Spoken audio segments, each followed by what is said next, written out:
Good morning. Well, Jerome Powell has done it again, and he says there's no end in sight of how high we may go. Brenden Rendo with the Homes Orlando team, Joseph Dionne of Appli Home Loans. So, what were the kind words you had for him yesterday? Could he just shut up? Like I don't even know where to go. Like he was like he speaks during the actual meeting, and I was like, it's not great, it's not horrible. And then I felt like the most damage was done in the conference or the post conference speaking with the media. Yeah, That's where he's sitting there that's at the where all the podium damage was. going, well, consumer spending's down. This is down. This is down. This is down. This is down. Where we're going to jack rates, and we don't know how We don't know how long. So, what happened yesterday? Dow lost what, 100 and almost 200 points? Yeah, something like that. Yield curve shot up over 4 again. Ended at day at 4.1.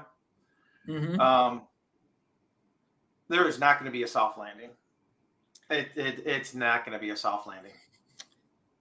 And the part that's like funny is Powell, like he talked about this a little bit. He's just like, oh, like, well, there's like what happens today.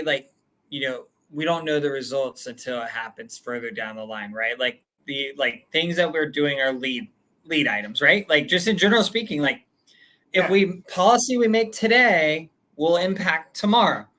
We're not going to know the full impact until tomorrow. But I thought you guys are the smartest guys in the room and should be able to project. And that's the key. It's like, well, what? Like you guys are literally here because it's your job to project and to create policy but you guys don't even know it. They're throwing darts and they have no idea. And really the hard part is there's a massive impact with what's happening today. And I feel like, and I'm not the smartest guy. I'm not the smartest guy in the jar, so I wouldn't want to be in their shoes. I'm not saying I would, but what I'm seeing is kind of like we're so focused, laser focused right here that we're just going to ignore everything else. Everything else is we don't care what happens over there. Like that's what my concern is they're kind of really focused on one piece, and they're willing to completely destroy other sectors and other areas of our economy just so that they can focus in this one area, which really on this inflation, which they've lost total control. They've lost the interest rate hikes that they've had so far. Has had some effect, but nothing to what you're supposed to have. But then you look globally, what the heck's going on, and the dollar, for the most part, is still used as the currency of trade throughout the world, except for an article I'm going to show you. So you've just increased what it's going to cost everyone around the world to transact in dollars. So why am I going to continue to transact in dollars? You got Japan selling our bonds to prop up their yen. You've got the EU, trying to prop up theirs. You got the UK trying to prop up theirs. China's selling our bonds, and then you got Saudi Arabia, who came out a couple days ago again and said, you know what, the US, you're just like everybody else. We don't care about you anymore. You're not our number one customer. We're going to do what's best for China now. So look at the billions of dollars that China spends on oil from Saudi Arabia. That is no longer transacted in dollars. It's done. The petrodollar, gone. It's, bury it. So that's the part where the Fed, it's like, do you guys really realize what you're doing to our currency? I mean, dollar may look up here right now, but it's against the pound, the the your EU and Japan, the big ones in the Dixie. Yeah. We're the best smelling shirt in the laundry basket right now, and none of it smells good. And it's the dirty laundry basket, right? It's Yeah. I'm being polite today.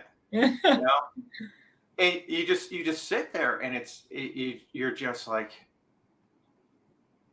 you look at it, and you don't see a soft landing, and then you start getting into the numbers, and I think I told you. I mean, if they're going to where they say they're going, we can easily, I think, by January see mortgage rates sitting at 8%. Maybe a little bit higher. I think early in the year, I think we predicted, probably going to hit 7. Well, we hit that. We're 2 months early on that. And then you're watching, when we sit here today and we start watching the 10-year T, we closed yesterday at 4.1, and it's, going back up today. And this is just, you just look at it, at the chart from the beginning of the year, sitting at 1.51. Yep. And we're now sitting at 4.17. That is an incredible jump in Treasury bills. I honestly don't think, I'd have to go back and look at the charts from the early 80s when Volckner, jumped rates super high to see if we've even saw that kind of jump back then. I'm not positive, and then something we've always talked about as far as a recession, gauge is our U.S. 2-year versus our 10-year. Yeah. And our spread is almost half a point right now.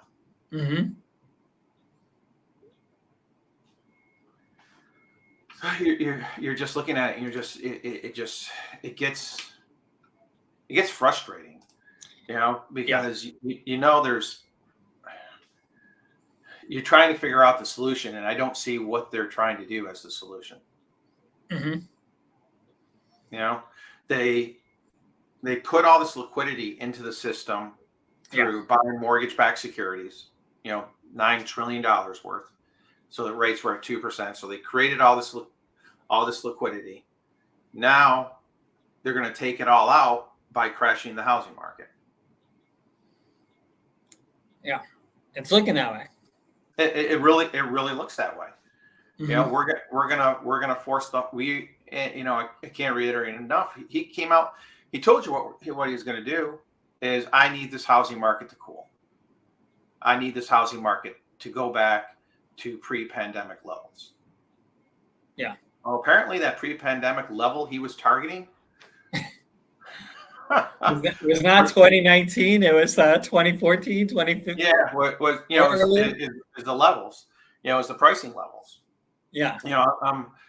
I got a couple listings coming up, and you're sitting there and you're trying to price them properly, and you're looking at the difference from March to now, and it's just 180. I've got one coming up in Providence Golf Club in Davenport.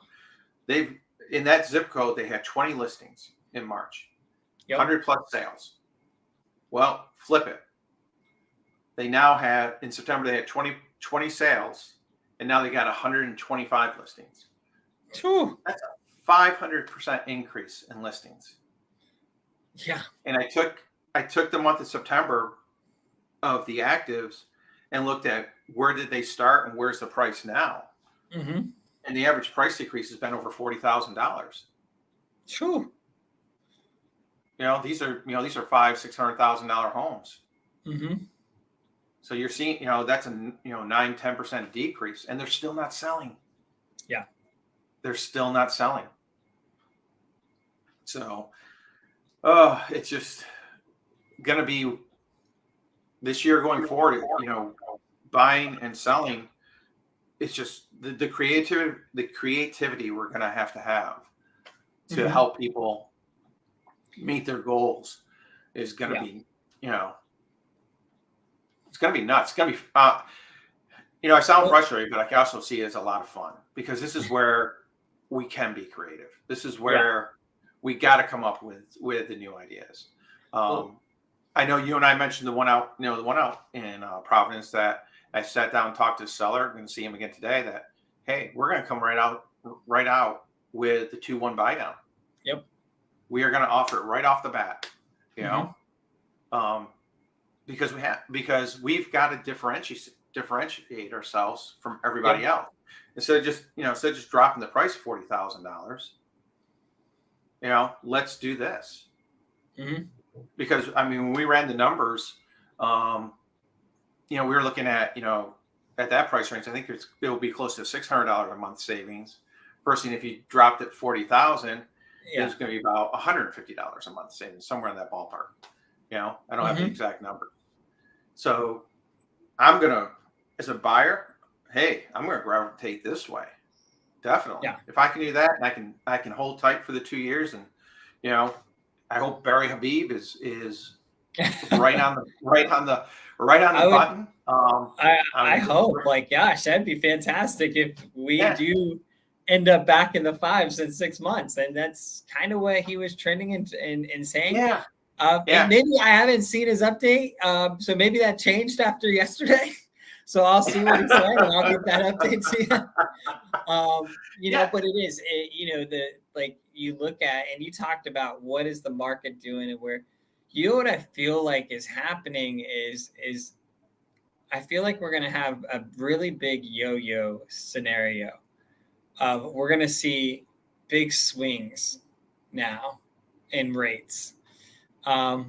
More frequently than we did before, because we always say the economy is controlled in this and that by the housing market, right? In a large way, the strength of the economy, the housing market really shows toward the strength or the weakness of. But I feel like what the policymakers are doing with Powell and everything else on these Fed policies is they're playing with this much more than they ever have. Yeah, if you look historically, the Fed has never, besides the early 80s, they've never done these kinds of jumps continuously. Yeah, it was never designed to be that way. And so, the thing is you had the pandemic, you had all that money printed and all the stimulus, which was great and everything, but a lot of people really relied on it and such. But the problem is now we're dealing with the repercussion of that. But they didn't, they focused so much and looked so narrow at that time. And now they're going, oh, well, we made all these changes to the housing market, so we got to change all of that over here now to get inflation in control. So we're going to see this complete 180 in the housing market where they are going to, it does appear that they're trying to crash it. But then what's going to happen when that happens? Oh, crap, we got to fix this. So what are they going to do? They're going to overcorrect again. We're going to go back and do what we did before. Which then I just feel like we're going to be in this teeter-totter of, we're going to be in these cycles where it might be 2-year cycles.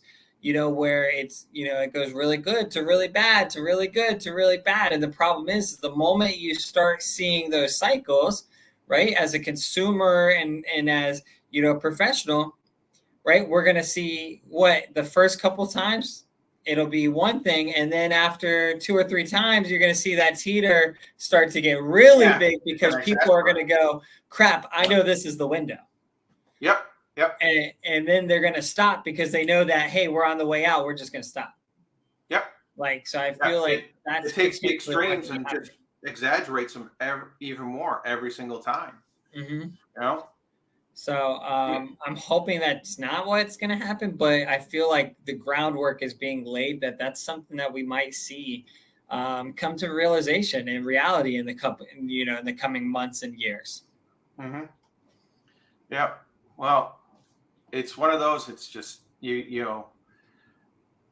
trying to understand. I hope I'm missing something that Barry's seeing that I'm not. Boy, I'd much rather take his prediction over mine right now. He's in a couple of rooms that we aren't, so I'll give him that much. Yes. Well, let's hop in because these are it is affecting everybody. And when we go back in, we start looking at our numbers. Last week, we actually dropped to 351 sales from the previous week of 425. Okay. And our inventory shooting back up again. Went back up 100. And we get down to the original list to sales price. You're seeing it's ever so slight, but what we're starting to see is that trend, that this spread of original list price to final sales price is increasing a little bit, week by week by week. Yeah, we had been staying in the 94% range, just a hair over 94%, and also the final to list, we were staying in that 98% range. Yep. So we've dropped again, and then this one kind of an anomaly because we took a jump here. So we'll see how this goes back to the average sales price and the median sales price. Somebody sold a big house and shot it up. Maybe, yeah. But here you look at it. In June, we sold 767 homes the final week. Last week, we only sold 351. Yeah, less than half. That's a 54% decrease in sales volume in the Orlando area. That's a lot of homes. In 90 days. In 90 days. Like on the week over 3 months. That's Yep. And we're going to see that average, or that median average, is going to continue to go down. I mean, just a few months ago, we were at 500 plus. Now we're at 41. Yep. We're continuing on that downward trend. Orlando doesn't have the heaven swings that some other areas of the country have, due to, the quote, the winter months, when we get down to 60 degrees, people are still willing to go out and look at houses. Right. Yep. But still, it does slow down a little bit. We're going into the holidays now. My wife's got some Christmas decorations up already. Oh, my goodness. Did they go out on October 31st? Did your kids go trick-or-treating and they got home and Christmas decorations were already up? Yeah.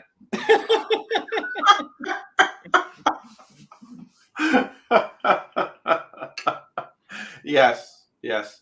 So, but we're the trend. I don't like the trend. It's bugging me, And then our total actives. I mean, this is amazing. Is we're up 172% from the beginning of the year. Yeah. So, I mean, for buyers, it's fantastic. If I'm a buyer right now, even with the interest rates where they're at, if you work it right, if we're working it right, we're going after that 2-1 buy down. Yep. We're still asking for them to reduce the price as well. And I'm making sure I get the house I want because I've got a big enough selection between resales and also new builds. Yeah. And these new builds, like some of those, like you got to make sure this, but I mean, I just talked to a client the other day and, I don't always sit there and I like what builder lenders do in that relationship as a independent guy. I get frustrated, but I had a client, she was 605. They were giving her $35,000 in credits. Oh my gosh. I'm sitting here going, and she's like, well, can you do I want to work with you. And I'm like, no, there is nothing I can do without because if you use me, they're not going to give them to you. Yeah. Go. And it's will everybody get that lucky? No. In the same builder, what was funny is it was just the community. Same builder, I snagged a deal, same builder at a different community because that other community, they weren't giving anywhere near those incentives because that other community was still selling. But this one wasn't. So they were like, we got to do something. Yeah, we got to keep these things turning. Basically 5%. She was putting a large down payment and this and that, and it's but I'm like, my goodness, like that's insane. And they, they're doing, 2-1 buy down, and then they're giving credits, and then they're doing this, they're buying the rate down for, she was like 2-1 buy down and like a 4 on the 2-1. So it was like, she was like 4.1. So they were buying the rate down. So they were buying the rate down and then giving her a 2-1 buy down on top of that. Holy cow. But there's not much I can do. And I'm the type of guy where I'm going to tell him to go that route. Yeah. So there's opportunity. It's the best deal. Take it. Mm-hmm. Nothing and wrong the with realtor is getting 4%. Unreal. And then this is another thing that's interesting. I knew this was going to start. I didn't know it was going to start right now. I thought maybe after the first of the year. Our active foreclosures almost doubled this past week because they're starting to get them through the system. And we didn't have that foreclosure inventory in the mix for the past 2 years because of the moratorium. Yeah. So now we're going to see our inventory increase even more because now we're going to start having that backlog of foreclosure inventory start to hit the pipeline as well. Yeah. So this is where, rates are up, but again, as a buyer, it still may be one of the best times to buy because of choice, things I can negotiate that I could not negotiate for the past 2 years. Like you just said with that builder, you find the right one, you find somebody who's been on the market 100+ days. Yep. And all of a sudden, guess what? I've got to get rid of this house because I just bought this new house because I had to move, to Chicago, or I had to move to Tennessee, and I can't carry this anymore. Yep. I just got to get out of it. Make me a deal. Make me a deal. Mm-hmm. So, and those are really our numbers for the past week. So, we're seeing that the continue of the lowering sales, continue with inventory growing up. Yep. Interest rates. I hope they kind of sit here. I really hope they sit here. If that Treasury bill can hold for the next 2 or 3 months, that'd be nice. That'd be nice. That's just where we need it. Like, yeah. Let's see. Like we keep on saying, like we just need it to flatten. I'm not asking for it to go down, but we just need consumers to know, like, it's the simple part of like, hey, if you get pre-approved today, knowing that in 60 days, your payment's still going to be what you thought it was going to be. Yeah. Yeah. That's been the most difficult part. And I think one reason why you're seeing the numbers go down is, the end of September, beginning of October, which is when most of those people probably went under contract. That's when we hit the 7s. That's when we hit the 7s. We had a couple of mutual clients looking at investment properties that said, "Hey, we can't do it right now." Yeah, just financially, it doesn't make sense. And you're like, I understand. I wouldn't do it either. Not right now. It just, interest rates are too high. The prices in that one area hadn't decreased enough to compensate for it. So we're just gonna, that's our job is to look at the numbers, advise people, let people know what's going on. That's honestly, that's why we do this every week, so that you know what's going on in the market and you can feel comfortable.